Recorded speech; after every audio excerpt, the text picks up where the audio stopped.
Hello and welcome to TechWire. Coming up, we take a look at the evolution of technology. Are you guilty of spending too much time on your phone?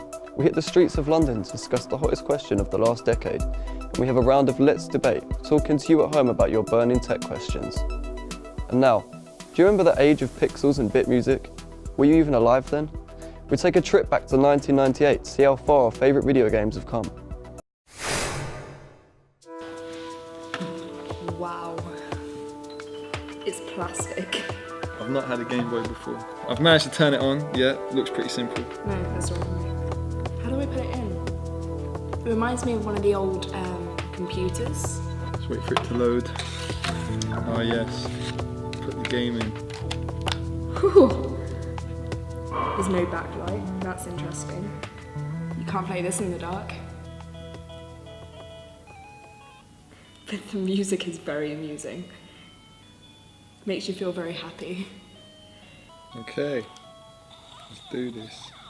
Oh, I had a cute little loading turtle. These graphics are amazing. Oh, this is the colour one. So it's cooler than the normal Game Boy. I'm still not playing, still just reading.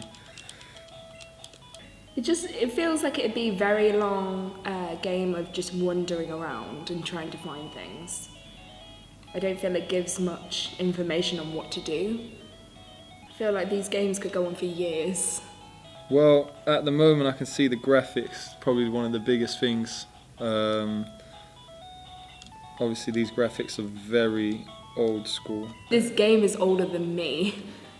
I mean, I feel like it's still be a good game. It will be a good time-wasting game.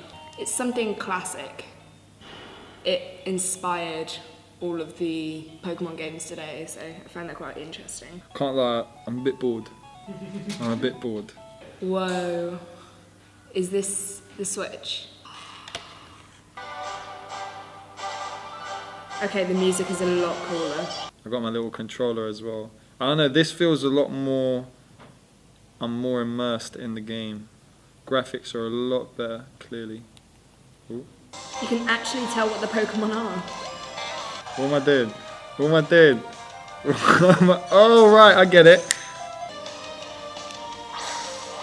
Oh, cool. It's like a motion one. It's a lot more interesting to play on a bigger screen. I think that's what they've realised across the years. I think you'll see a lot of people, probably in about 20 years time, they'll be playing games on VR constantly. VR is technically, everywhere you look, you're in a game, do you know what I mean? So it's not even a screen, it's just whatever you see is a game. And I think that's one of the biggest things I think is coming up now, it's growing. They're so different. We'll have to wait another 20 years to see where Pokemon takes us next. It's crazy to see how far we've come. Those old Game Boys didn't even have a backlit screen. And now, let's talk about the computer in your pocket. Ever since the skyrocket of smartphone usage throughout the last decade, everywhere you look, people are on their phones. We head out to Greenwich in London and chat with people to see how much they use their phone and whether they just like to disconnect altogether.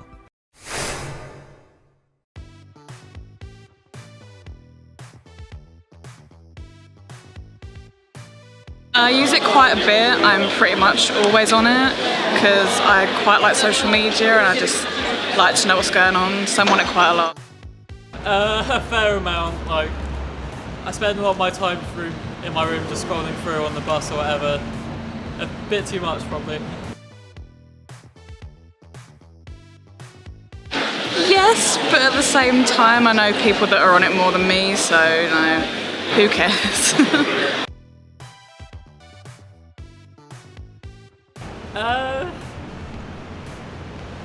At this moment, I don't think I can live without social media because it's so integrated into my life.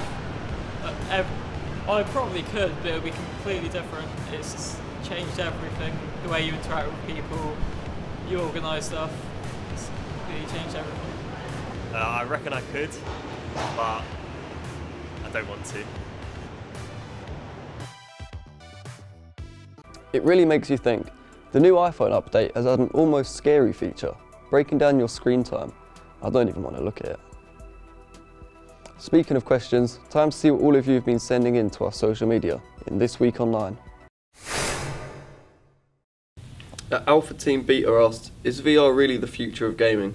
I think, not really. I don't really rate VR. I think it's kind of just, you need a high powering system which is expensive, or a good console. I find it's not really hands-on. I don't like the controls. I find it just a bit annoying, really.